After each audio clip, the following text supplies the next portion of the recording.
Hello les amis, j'espère que vous allez bien en je sais même plus quel jour on est, mardi comme toujours.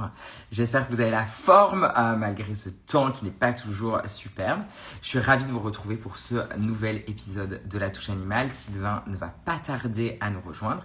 Aujourd'hui, on va parler des urgences vétérinaires. Donc les urgences vétérinaires, bien sûr au cœur du cabinet ou de la clinique Veto, mais également tout simplement comment est-ce qu'on sait si c'est une urgence vétérinaire. Doit-on amener notre animal chez le veto quand on voit qu'il a mangé du chocolat par exemple, ou quand il s'est blessé, quand il a de la température? Sylvain va évidemment répondre à toutes ces questions. On est bien sûr preneur, comme vous le savez, c'est un live qui est interactif, donc on est preneur eh bien, de toutes vos questions liées aux animaux de compagnie, même si aujourd'hui on va se concentrer vraiment sur la partie veto, mais vous pouvez bien sûr poser les questions en commentaire ou encore appuyer sur la petite croix en bas à droite pour nous rejoindre. Coucou ma Joëlle, je t'embrasse. Et comme vous le savez, vous pourrez retrouver donc le replay de La Touche Animale dès demain sur le site de woopets.fr. Donc j'attends que mon Sylvain se connecte. Je ne sais pas où il est, mais je pense qu'il n'est peut-être pas très loin. Non, il n'est pas encore arrivé. Bon, et donc du coup, qu'est-ce que j'allais vous dire? Donc sur la partie veto, vous pouvez... merci Fanny. Sur la partie veto, du coup, vous pouvez poser toutes vos questions. Ça peut être chien, chat, NAC, etc. Puisque les urgences vétérinaires sont de toute façon régulièrement les mêmes. Et de toute façon, on fera aussi un live dédié sur les NAC. Donc, vous n'hésitez pas sur cette partie.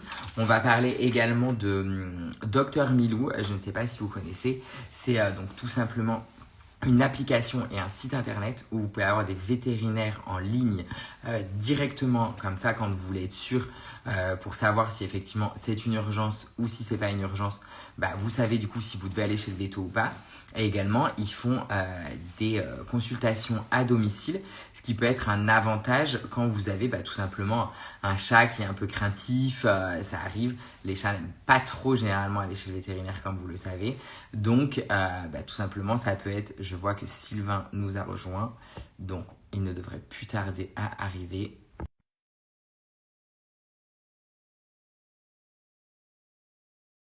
Et donc, du coup, ça, c'est aussi une solution.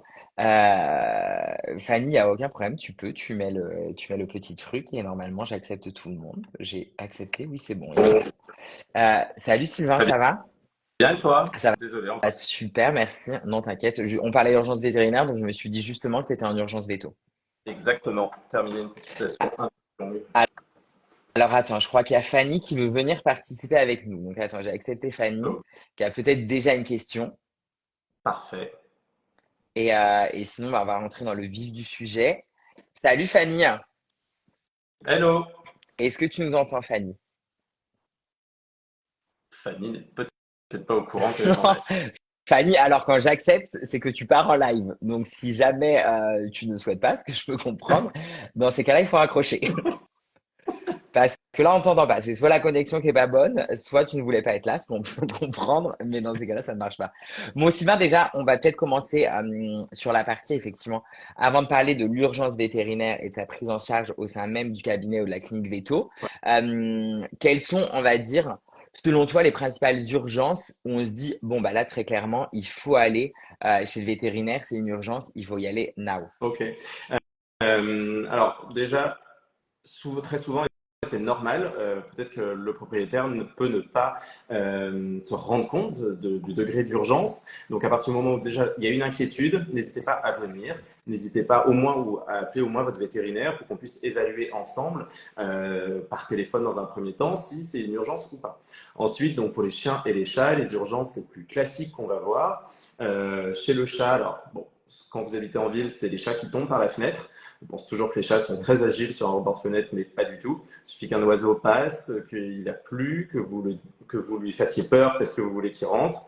Le chat peut glisser, tomber, donc forcément, un animal peut arriver, l'animal va arriver à la clinique polytraumatisé, il peut y avoir des fractures, il peut y avoir des perforations du thorax, de l'abdomen.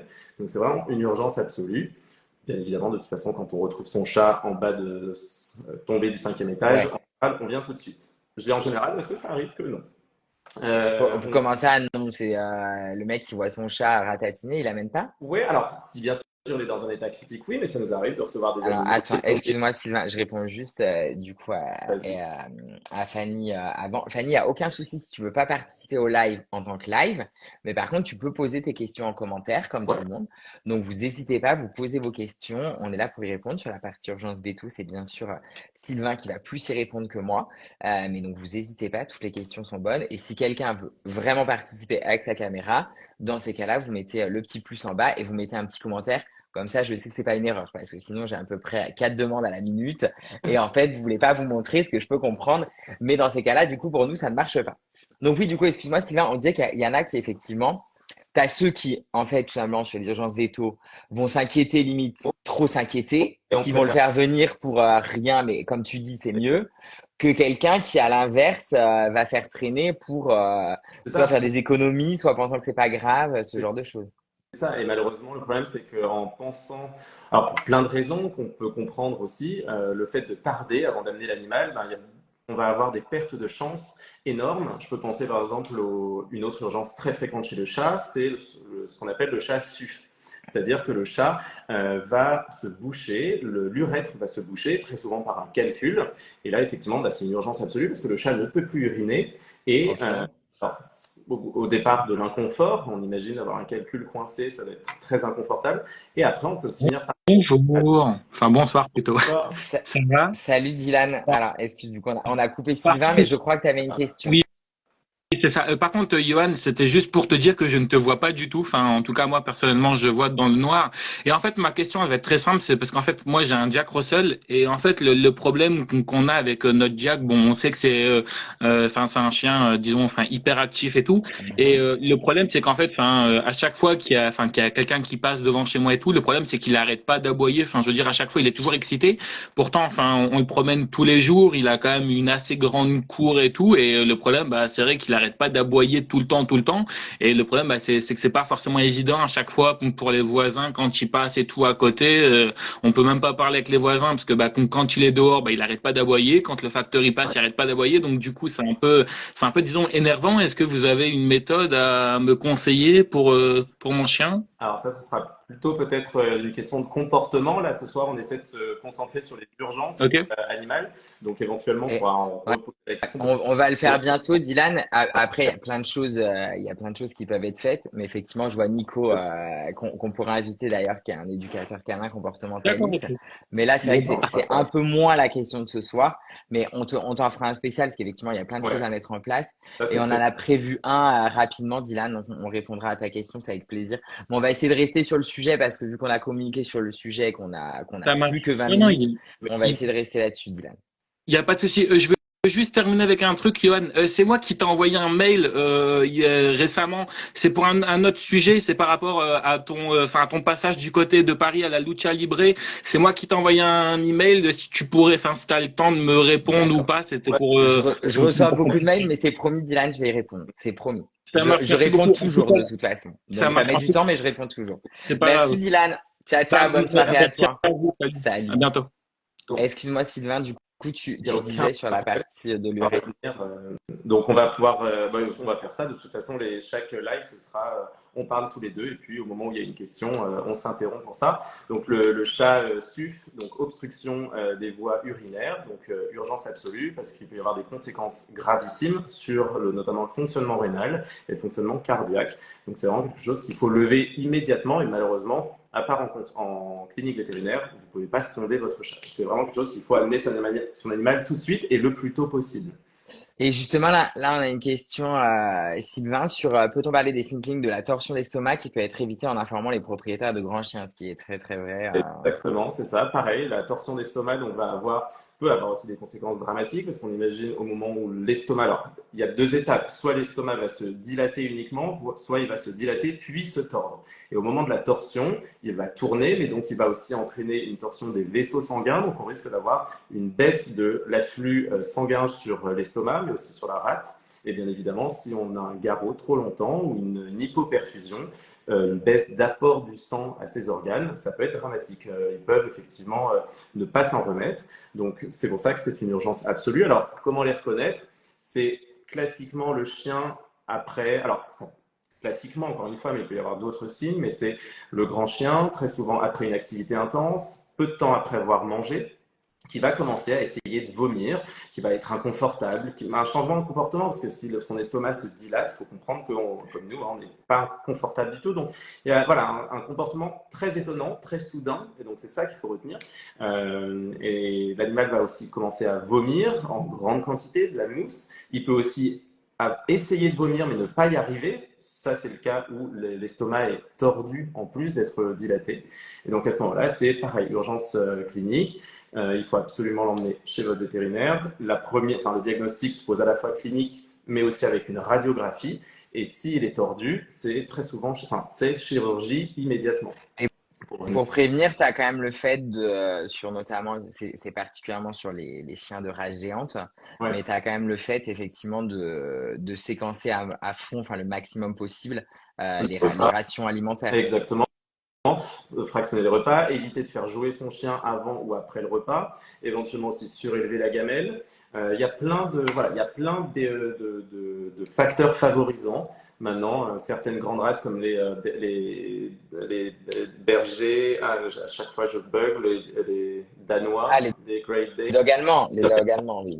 et les chiens de les propriétaires le savent, ils font tout ce qu'il Bon, faut. Ça fait généralement, d'ailleurs, ils finissent par coudre l'estomac, en fait. Enfin, c'est exactement. ce qui finit par se Ça passer. permettra de. D'ailleurs, parce que, oui, il y a Lola qui dit la torsion d'estomac a forcément lieu avec un estomac plein. Et alors, Sylvain, je vais te laisser répondre, mais je crois pas. Je crois que le stress peut provoquer aussi. Exactement, c'est ça. C'est pas uniquement, bien sûr que quand il va être plein, ça peut favoriser sa torsion aussi, mais c'est pas uniquement lié à ça. Et c'est vrai que pour prévenir au moins la torsion, mais attention pas la dilatation, c'est pour les femelles lors de la stérilisation de venir fixer l'estomac à la paroi de l'abdomen pour au moins éviter qu'il puisse tourner sur lui-même.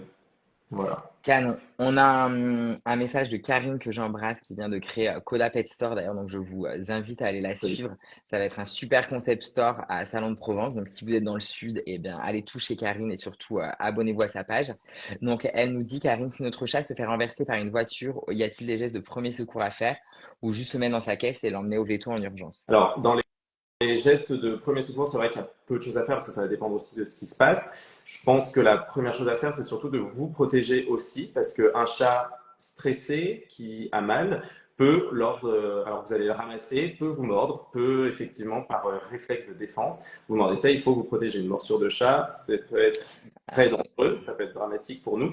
Donc il faut faire attention à ça. Ensuite, de l'emmener le plus rapidement possible, de prévenir la clinique où vous allez aller, comme ça ils peuvent vous attendre en préparant une caisse à oxygène par exemple, en préparant déjà les molécules d'urgence, les molécules d'analgésie. Mais voilà, c'est éviter aussi au maximum de le déplacer. Sur des coups comme ça, on peut risquer aussi des atteintes vertébrales. Donc en manipulant l'animal le moins possible, en le portant le plus droit, plat, horizontal possible, pardon, ça permettra peut-être d'éviter d'aggraver quelque chose. Trop bien. Merci beaucoup. Et justement, il y a Nico qui nous disait, il est important effectivement d'être formé au premier secours. Et donc c'est vrai que bon, bah, les premiers secours, il y en a pas mal maintenant des formations qui vous proposent de le faire et qui sont généralement pas des vétérinaires qui vous le Oui. proposent, mais qui sont des gens assez formés. Je sais pas ce que tu en penses, toi, Sylvain, sur cette partie, mais maintenant il y a quand même pas mal de formations Ouais, que vous pouvez faire en 2 jours. exactement, oui, ça commence, que ce soit, surtout si vous partez en vacances avec votre chien, une coupure. Alors là, on ne parle pas forcément d'urgence vitale, intervenir encore une fois, sur un chat qui est bouché, sur un pyomètre par exemple, c'est une autre urgence qu'on va retrouver chez les chiens et les chats, l'infection de l'utérus. Toutes ces choses-là vont pas forcément, enfin, vous pouvez malheureusement rien faire à la clinique, à la maison. Par contre, reconnaître les signes pour être le plus réactif possible. Et si après, voilà, vous êtes je sais pas, en trek en montagne avec votre chien et qu'il se coupe, à avoir toujours avec soi, effectivement, de quoi désinfecter une plaie, bétadine ou chlorhexidine, type Biceptine, comme pour nous, des bandages éventuellement pour protéger. Souvent, bien sûr, ils vont se couper sur les coussinets, donc ça permet de protéger ça. Après, voilà, il y a effectivement l'animal qui va s'étouffer. Ça existe, des manœuvres comme pour nous, pour essayer de venir expulser, mais je n'ai jamais vraiment trop là-dessus, je ne vais pas Ouais, pouvoir me puis prononcer. oui, j'imagine tu fais pas la même chose s'il s'agit d'un Saint-Bernard ou d'un Chihuahua, quoi, parce que si tu le fais toi, enfin, ça peut être compliqué. C'est ça. Et pour rebondir sur ta partie, effectivement, trousse de secours en montagne et tout, enfin, quand vous faites des randonnées, vous avez trousse de secours d'éléments de vêt, qui est certainement la plus complète. Elle est incroyable. Donc, si vous en voulez une, elle est vraiment top. Ok. Et Sylvain, par exemple, si, qu'est-ce que j'allais te dire? Si mon chien, il mange du chocolat, on y va direct, on n'y va pas direct? Direct à la clinique. Vous pouvez même gagner du temps en appelant le centre antipoison, le CNITV. Donc c'est un centre dédié à la toxicologie vétérinaire. Il est basé à l'école vétérinaire de Lyon et il va y avoir une permanence 24 sur 24 animée par des étudiants vétérinaires qui ont accès justement à une base de données une des plus complètes, je pense, d'Europe sur tous les toxiques. Et donc les informations qui sont importantes de donner à ce moment-là ou à votre vétérinaire, c'est quand est-ce que l'animal a ingéré ce toxique, en quelle quantité, et aussi des détails sur votre animal, comme son poids, parce que bien évidemment, comme pour tout toxique, il y a une dose toxique en fonction du poids, et donc forcément, manger un carré de chocolat noir ne va pas avoir les mêmes effets sur un chihuahua que sur un Saint-Bernard encore. Donc il faut tout de suite venir, parce que le plus tôt possible, on peut faire vomir l'animal, le chien surtout, pour pouvoir éliminer au maximum le toxique avant qu'il soit ingéré justement par l'intestin, par l'estomac puis l'intestin. Et alors, Sylvain, il y a Nico qui posait une question. Il voulait voir si tu pouvais nous montrer en théorie un peu un massage cardiaque chez un chat. Alors, je sais pas si tu es capable de faire ça. Massage cardiaque chez le chat. Pour le chat, en fait, justement, avec le petit thorax, vous pouvez d'une main, parce que le chat va être couché sur le côté, donc il faut avoir alors votre main, si vous êtes droitier, avec la main droite, vous venez pincer le thorax, La main c'est-à-dire droite, si du le coup. corps du Ok. chat est là, il faut venir pincer comme ça avec le pouce en haut le corps et avec l'autre main de venir mettre la main derrière ici, derrière ses épaules, le long de sa colonne vertébrale à droite, et de venir masser. Alors il faut faire un massage régulier, il faut faire un massage assez rapide également. Maintenant, un massage cardiaque sans avoir effectivement une voie veineuse qui permette d'injecter de l'adrénaline, de l'atropine pour soutenir le cœur, sans une intubation pour pouvoir aussi oxygéner l'animal, parce que qui dit l'arrêt cardiaque intervient en général après l'arrêt respiratoire. Donc, de toute façon, masser un cœur sans avoir une voie pulmonaire, une sonde trachéale pour pouvoir oxygéner l'animal en même temps, va pas être très très efficace. Donc, encore Ouais. une fois, c'est pour ça que ces gestes de premier secours d'urgence absolue comme ça, oui, ça vaut le coup d'essayer, je peux pas dire, ça ne sert à rien, mais je pense, à mon sens, qu'on perd plus de chance pour son animal à essayer de les faire d'abord à la Mm. maison plutôt que d'amener immédiatement son animal. Et une fois de Après, plus, et je le disais avant que tu arrives, mais si la personne n'a pas de voiture ou est loin des transports et tout, maintenant il y a des solutions, alors qui sont pas sur tout le territoire malheureusement, mais tu as des exact. solutions comme Docteur Milou ou d'autres qui proposent effectivement du coup des vétérinaires d'urgence. Dans les grandes villes, il y en a plein. Oui, Vous, par exemple, chez Vet in Paris, vous êtes ouvert 7 jours sur 7, 24/24. Enfin, exactement. il y Dans a les toujours moyen de trouver. Et c'est vrai que c'est plus dans les grandes villes et autres, mais vous pouvez trouver des vétérinaires et c'est vrai que c'est toujours important et on n'y pense pas assez, mais de connaître un peu dans votre coin quel vétérinaire est de garde les vétérinaires voilà, qui sont peut-être un peu ouverts 7 jours sur 7 ou du coup les groupements de vétos à la campagne qui bossent ensemble et qui sont en mesure de pouvoir vous aider pour éviter effectivement le problème de vous retrouver un jour où bah, en fait vous êtes en urgence et dans la panique, vous trouvez rien, enfin voilà, c'est un peu compliqué. exactement, Alors c'est là, il ça. y a une autre question. Quelle est la technique la plus efficace pour nourrir un chien avec méga-œsophage? Alors, pour ça, donc les mégasophages, c'est quand on va avoir d'ailleurs, c'est Gonzalo qui nous écrit de l'Argentine, donc salut, qui est vétérinaire aussi, donc c'est très bien probablement de quoi il parle. Donc pour nourrir, alors un animal qui va avoir un méga-œsophage, donc il va y avoir différentes causes possibles, mais ce que ça risque d'entraîner, c'est des régurgitations si l'animal effectivement mange trop vite. Alors c'est de fragmenter le repas, éventuellement une alimentation humide aussi avec un volume un peu plus important, et de surélever aussi la gamelle pour que le cou du chien soit justement plus aligné par rapport à donc l'œsophage le long de son thorax soit le plus aligné possible. Voilà, c'est à peu près et Ouais. fragmenter, surélever la gamelle et alimentation humide. Donc finalement, c'est tout ce qu'on recommande sur les grandes races, quoi, même pour les aplombs et tout. Exactement, c'est ce qu'on recommande les mêmes choses pour éviter justement, ça peut diminuer les risques de dilatation, torsion, si jamais ça arrive. Alors Lola, j'ai pas ta demande, parce que t'as mis, je t'ai demandé de me faire participer au live, mais je n'ai pas ta demande Lola, donc je veux bien que tu la refasses parce que je ne te vois pas dans la salle Oui. d'attente.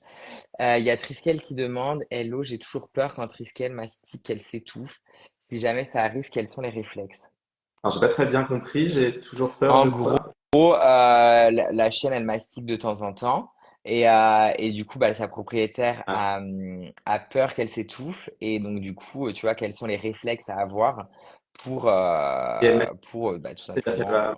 qu'elle va avoir des signes de nausée, qu'elle on a l'impression qu'elle est toujours Non, je pense qu'elle lui donne, tu sais, je pense qu'elle doit lui donner, je sais pas, des os de bœuf, de buffle, bloquée. des oreilles de cochon ou des trucs au liadiaque.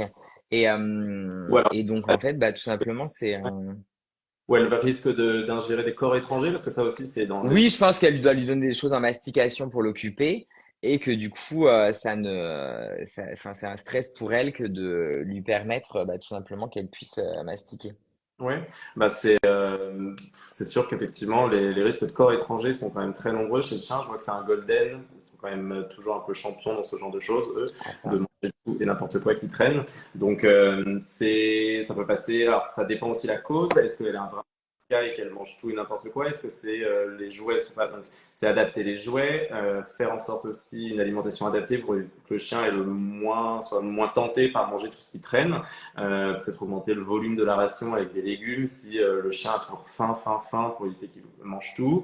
Voilà, après, il y a plein de causes possibles. Ça arrive rarement, mais il y a des chiens que j'ai eus qui ont été obligés des fois pendant une petite période, pendant les promenades, de mettre des muselières gris, cages pour éviter que le chien mange tout. Parce que malheureusement, effectivement, corps étranger, si ça entraîne une obstruction, c'est Oui, chirurgical. Ça peut ouais, être ça, c'est l'autre urgence tu aussi. peux pas faire grand-chose. Reconnaître un corps étranger chez son animal, alors ça peut se présenter de plein de manières différentes, mais classiquement, le chien ça peut être progressif, mais souvent ça peut être très aigu, va se mettre à vomir, va arrêter de manger, va être inconfortable, donc un changement de comportement, le chien ne se lève plus, il ne veut plus trop se déplacer, si vous appuyez sur le ventre, ça peut être dur et douloureux. Donc ça, effectivement, c'est surtout voilà, si c'est un jeune chien, alors les chats aussi le font avec soit des boules de poils, soit avec des fils, donc si voilà, il y a eu un doute là-dessus, parce que pareil, plus on attendra sur un corps étranger obstructif, plus il y a de risques d'avoir des perforations digestives, intestinales, et là pour le coup, ça complique tout ce qui arrivera après. Donc de venir le plus vite possible. Merci Sylvain. Alors, il y a Fanny qui nous a rejoint et j'ai cru Hello. apercevoir Fanny un petit chaton persan, si je ne m'abuse, trop mignon. Bonjour. Bonjour. Salut Fanny. Alors, dis-nous tout, c'est quoi ta question? Ben, j'ai des petits. En fait, ma mère, elle est éleveuse depuis longtemps. D'accord? Oh, c'est trop mignon. Du coup, ben, une fois par an, j'ai plein de petits chats qu'on vend après. Hein, on les garde pas. On les vend Il est après. Mais... trop chou, il s'appelle comment? Alors, elle est vendue, elle s'appelle Mia. Ok. Trop belle Mia. Hmm, Et quelle est ta question du coup, Fanny? Ben, en fait, j'ai mon chat Louise. Je sais pas où elle est. Là, je ne l'ai pas. Je sais pas où elle est. Elle est dans son C'est panier. pas Attends. grave, t'inquiète, on peut faire sans Louise, t'inquiète. Attendez, je la cherche. Je sais pas si elle est là. D'accord. Bon, bah, on va prendre une autre question en attendant, hein, Ouais, Fanny. et on revient. Euh, Elle est là. là, là, là, là, là, là. Ah, salut Louise. Louise est avec nous, hein. Ça, c'est mon chat à moi. Ça, c'est le Famille. mien. Très Mm. Bonjour Louise. Bonjour. Salut Louise. Alors, qu'est-ce qui lui est arrivé à Louise? Bah, il y a 3 ans, il y a 3 ans, j'avais un chien qui était à mon frère. D'accord. Mon frère, il avait un chien. Et en fait, ce qui se passe, c'est que sans faire exprès, j'avais laissé la porte de ma chambre ouverte.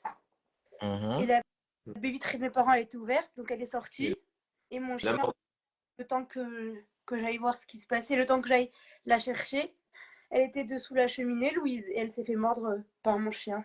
Ouais, ouais, ça arrive. Les morsures aussi, effectivement, c'est quand même assez fréquent. Alors, chien, chat, ça peut être plus ou moins graves. Ça peut être de simples égratignures cutanées, ça peut être effectivement des perforations plus profondes, jusqu'à une perforation notamment thoracique. C'est pour ça que c'est toujours très important quand votre animal se fait mordre, de bien le faire aussi emmener chez le vétérinaire, parce que ce qui peut être un simple trouble superficiel peut être en fait en cacher une plaie plus profonde.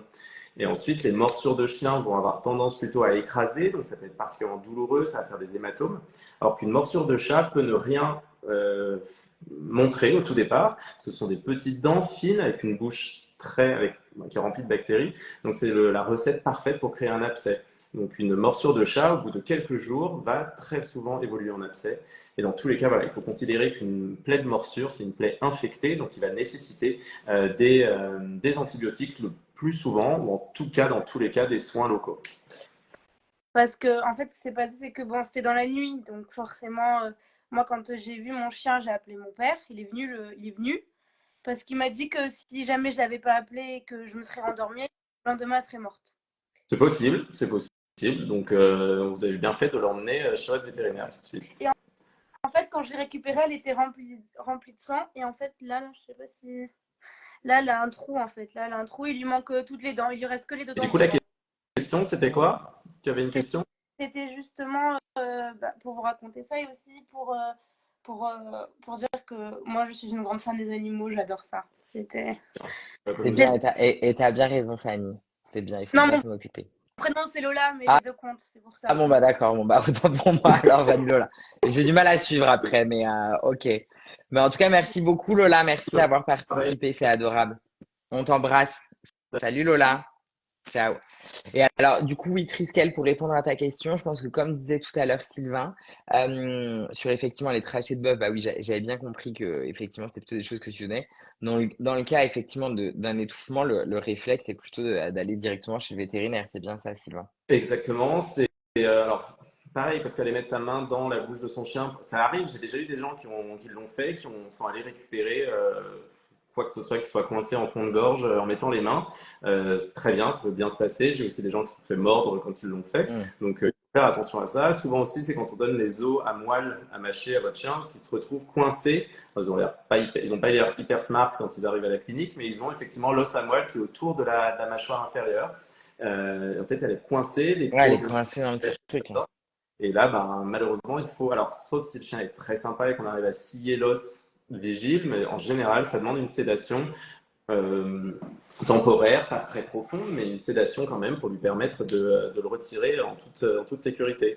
Mais les trachées de bœuf, oui, en fait, il y a pas mal il y a notamment les associations de vétérinaires dentistes, donc les spécialistes en dentisterie, qui proposent une liste de jouets ou d'aliments qu'ils recommandent pour la bonne santé bucco-dentaire en général. Et parce que c'est vrai que trop souvent, on peut être amené à donner des choses à mâcher à son chien, qui peuvent être soit trop dures, donc à terme, qui risquent de entraîner soit des fractures de dents, soit effectivement de la gingivite, etc. Donc il y a beaucoup de choses qu'on donne qui ne sont pas forcément hyper recommandées. Je pense au bois de serre en général, c'est très répandu, mais ça peut être trop dur pour les. Donc voilà, les sites Mais par contre, ouais, je veux bien le lien, Sylvain, comme ça, on le mettra dans le replay et l'article couplet que vous pouvez retrouver dès demain. Et de toute façon, le live touche déjà à sa fin, les amis. Donc, merci beaucoup de nous avoir suivis. On se retrouve mardi prochain pour un nouvel épisode de La Touche Animale. Sylvain, j'imagine que toi, tu repars justement en urgence vétérinaire. Je vais passer la nuit effectivement en garde, en urgence à Boulogne. Donc Bon. bon, je ne souhaite à personne de Oui, voir non. en pleine nuit. Ouais, on espère que personne te verra cette nuit. Et même pour toi aussi, ça te permettra de te reposer un peu. Donc, en tout cas, merci beaucoup à tous. Merci. Et puis, on se dit à mardi prochain. Salut Sylvain. Ciao, ciao les amis. Au revoir, numéro bis. Salut. Ciao, ciao.